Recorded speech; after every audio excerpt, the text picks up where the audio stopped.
Hi Kannada Veda YouTube ಚಾನಲ್ಗೆಲ್ಲ ವಿದ್ಯಾರ್ಥಿನಿಯರಿಗೆ ಸ್ವಾಗತ ಅಂತ ಹೇಳ್ತಾ 2024-25 ಶೈಕ್ಷಣಿಕ ವರ್ಷದಲ್ಲಿ ಸರ್ಕಾರಿ ಕೋಟಾದ ಬಿ.ಎಡ್ ಸೀಟ್ಗೆ ವಿದ್ಯಾರ್ಥಿಗಳ ಅಪ್ಲಿಕೇಶನ್ ಹಾಕಿರುವಂಥ ವಿದ್ಯಾರ್ಥಿಗಳಿದೆಯಲ್ಲ ಈ ಎಲ್ಲ ವಿದ್ಯಾರ್ಥಿಗಳ ಪ್ರಶ್ನೆ ಏನಾಗಿದೆ ಅಂದರೆ ಈಗ ನಾವು ಅಪ್ಲಿಕೇಶನ್ ಹಾಕಿದ್ದೀವಿ.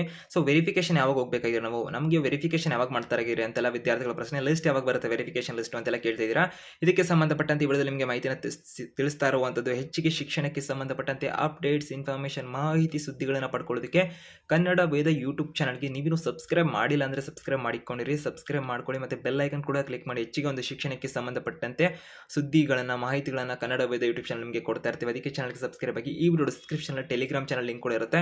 ಅಲ್ಲಿ ಕೂಡ ಹೆಚ್ಚಿಗೆ ಅಪ್ಡೇಟ್ಸ್ ಇನ್ಫಾರ್ಮೇಷನ್ ಮಾಹಿತಿ ಸುದ್ದಿಯನ್ನು ನೋಟಿಫಿಕೇಶನ್ಗಳನ್ನು PDF ವಿದ್ಯಾರ್ಥಿಗಳು ಕ್ವಿಕ್ ಆಗಿ ಒಂದು ಟಿಪ್ಸ್ ಮಾಹಿತಿಗಳನ್ನು ಕೂಡ ಪಡ್ಕೋಬಹುದು ಅಂತ ಹೇಳ್ತಾ, ಹಾಗೆ ನಿಮ್ಮೆಲ್ಲ ಸ್ನೇಹಿತರಿಗೆ ಮಾಹಿತಿಯನ್ನು ಶೇರ್ ಮಾಡಿ. ವಿಡಿಯೋನ ನೋಡಿದಂಥ ನಂತರದಲ್ಲಿ ಕೊನೆಯಲ್ಲಿ ವಿದ್ಯಾರ್ಥಿಗಳಿಗೆ ಯಾರು B.Ed ಮಾಡಬೇಕು ಅಂತಿದ್ದಾರೆ ಆ ಎಲ್ಲ ವಿದ್ಯಾರ್ಥಿಗಳಿಗೆ ವಿಡಿಯೋನ ಶೇರ್ ಮಾಡಿ ಅವರಿಗೆ ಮಾಹಿತಿಯನ್ನು ತಲುಪಿಸಿ. ಯಾಕಂದರೆ ಸಾಕಷ್ಟು ವಿದ್ಯಾರ್ಥಿಗಳಿಗೆ B.Ed ಕುರಿತು ಯೂಟ್ಯೂಬ್ನಲ್ಲಿ ಮಾಹಿತಿಗಳು ಸಿಗ್ತಾ ಇಲ್ಲ ಅಂತ ಹೇಳ್ತಾ, ನಂತರದಲ್ಲಿ ವಿದ್ಯಾರ್ಥಿಗಳಿಗೆ ಇವಾಗ ಒಂದು ಇನ್ಸ್ಟಾಗ್ರಾಮ್ ಲಿಂಕ್ ಕೂಡ ಡಿಸ್ಕ್ರಿಪ್ಷನ್ ಇರುತ್ತೆ. ಅಲ್ಲಿ ಕೂಡ ಕ್ವಿಕ್ ಆಗಿ ಅಪ್ಡೇಟ್ಸ್ ಇನ್ಫಾರ್ಮೇಷನ್ ನೋಟಿಫಿಕೇಶನ್ ಮತ್ತು ನಿಮಗೆ ಏನಾರ ಪ್ರಶ್ನೆ ಡೌಟ್ ಇದ್ರೆ ನಮ್ಮ ಜೊತೆ ಮೆಸೇಜ್ ಅಥವಾ ಕಾಲ್ ಮುಖಾಂತರ ಮಾಹಿತಿನ ಪಡ್ಕೊಳ್ಳೋದಕ್ಕೆ ಅವಕಾಶನ ನಾವು ಕೊಡ್ತಾ ಇರುವಂಥದ್ದು ಅಂತ ಹೇಳ್ತಾ, ಸಾಕಷ್ಟು ವಿದ್ಯಾರ್ಥಿಗಳಿಗೆ ಸಮಸ್ಯೆ ಆಗ್ತಿರುತ್ತೆ ಒಂದು B.Edನ ಕುರಿತು. ಹೆಚ್ಚಿಗೆ ವಿದ್ಯಾರ್ಥಿಗಳಿಗೆ ಗೊತ್ತಾಗೋದಿಲ್ಲ ಏನೇನು ಮಾಡಬೇಕಂತ. ಆ ಕಾರಣಕ್ಕೆ ನಾವು ಈ ಒಂದು ವಿದ್ಯಾರ್ಥಿಗಳಿಗೆ ಹೆಲ್ಪ್ ಆಗಲಿ ಅಂದ್ಬಿಟ್ಟು ಈ ಒಂದು ಕೆಲಸಗಳನ್ನು ಮಾಡ್ತಾ ಇದ್ದೀವಿ. ಉಚಿತವಾಗಿ ವಿದ್ಯಾರ್ಥಿಗಳಿಗೆ ಇದೆಲ್ಲ ನೀಡ್ತಾ ಇರುವಂಥದ್ದು ಅಂತ ಹೇಳ್ತಾ, ಈಗ ವಿಡಿಯೋ ಸ್ಟಾರ್ಟ್ ಆದರೆ ಒಂದು ಲೈಕ್ ಅಂತೂ ಮಾಡ್ತೀರಾ ಅಂತ ಅನ್ಕೊಂಡಿದ್ದೀವಿ. ಹಾಗೆ ವಿದ್ಯಾರ್ಥಿಗಳು ವಿಡಿಯೋ ಕಡೆಗೆ ಬಂದ್ಬಿಡೋಣ.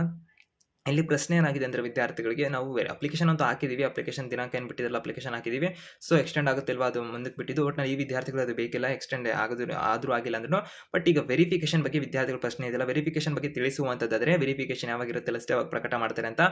ವಿದ್ಯಾರ್ಥಿಗಳು ಸ್ಕ್ರೀನ್ ಕೂಡ ವೀಕ್ಷಣೆ ಮಾಡ್ತಾ ಇರ್ತೀರಾ ನೀವು. ಏನಂದರೆ ಕೇಂದ್ರೀಕೃತ ದಾಖಲಾತಿ ಘಟಕದ ಕಡೆಯಿಂದ ಅರ್ಜಿಯನ್ನು ಸಲ್ಲಿಸಲಿಕ್ಕೆ ದಿನಾಂಕನ ಪ್ರಕಟ ಮಾಡಿದಂಥ ದಿನಾಂಕ ಏನಿತ್ತಲ್ಲ ಅಕ್ಟೋಬರ್ 15, 2024 ನವೆಂಬರ್ ತಿಂಗಳ 14, 2024 ತನಕ B.Edಗೆ 2 ವರ್ಷದ ಸರ್ಕಾರಿ ಕೋಟಾದ ಸೀಟಿನ ಅಪ್ಲಿಕೇಶನ್ ಹಾಕಲಿಕ್ಕೆ 2024-25 ದಿನಾಂಕನ ಕೊಟ್ಟಿದ್ದವರು ಅಕ್ಟೋಬರ್ 15ರಿಂದ ನವೆಂಬರ್ 14ನೇ ತಾರೀಕು ತನಕ.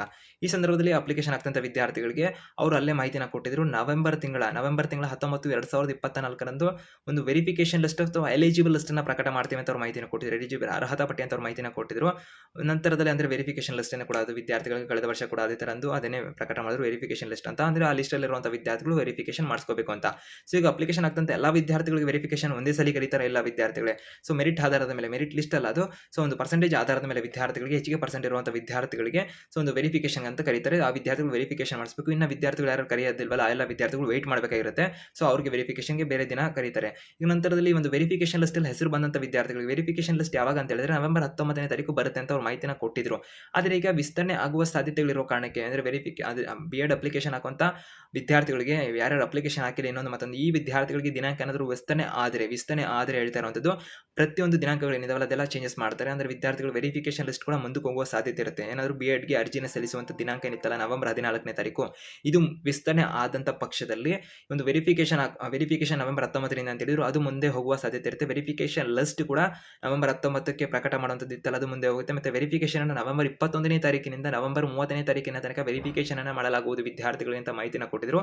ಅದು ಕೂಡ ಮುಂದೆ ಹೋಗುವ ಸಾಧ್ಯತೆಗಳಿರುವಂಥದ್ದು ವಿದ್ಯಾರ್ಥಿಗಳು. ಆ ಕಾರಣಕ್ಕೆ ಹೆಚ್ಚಿಗೆ ಒಂದು ಸುದ್ದಿ ಮಾಹಿತಿ ಏನಾದರೂ ಬಂದಂಥ ಪಕ್ಷದಲ್ಲಿ ಕನ್ನಡ ವೇದ ಯೂಟ್ಯೂಬ್ ಚಾನಲ್ ನಿಮಗೆ ಮಾಹಿತಿನ ಕೊಡ್ತೇವೆ. ಚಾನಲ್ಗೆ ಸಬ್ಸ್ಕ್ರೈಬ್ ಆಗಿರಿ, ಬೆಲ್ ಐಕನ್ ಕ್ಲಿಕ್ ಮಾಡಿ ಅಂತ ಹೇಳ್ತೇವೆ. ಅದಕ್ಕೆ ಪದೇ ವಿದ್ಯಾರ್ಥಿಗಳಿಗೆ ಮತ್ತು ಇನ್ಸ್ಟಾಗ್ರಾಮ್ ಕೂಡ ಮತ್ತೆ ಟೆಲಿಗ್ರಾಮ್ ಕೂಡ ಬೇಗ ಕ್ವಿಕ್ ಅಪ್ಡೇಟ್ಸ್ ಇನ್ಫಾರ್ಮೇಷನ್ ಮಾಹಿತಿಗಳನ್ನು ನಿಮಗೆ ಕೊಡ್ತಾ ಇರ್ತೇವೆ. ಅದಕ್ಕೆ ಚಾನಲ್ಗೆ ಎಲ್ಲೂ ಕೂಡ ಸಬ್ಸ್ಕ್ರೈಬ್ ಆಗಿರಿ, ಬೆಲ್ ಐಕನ್ ಕ್ಲಿಕ್ ಮಾಡಿ ಅಂತ ಹೇಳ್ತೇವೆ. ನಿಮ್ಮ ಸ್ನೇಹಿತರಿಗೆ ಮಾಹಿತಿನ ಶೇರ್ ಮಾಡಿ ಅಂತ ಹೇಳ್ತೇವೆ. ಮುಗಿಸ್ತಾ ಇರುವಂಥದ್ದು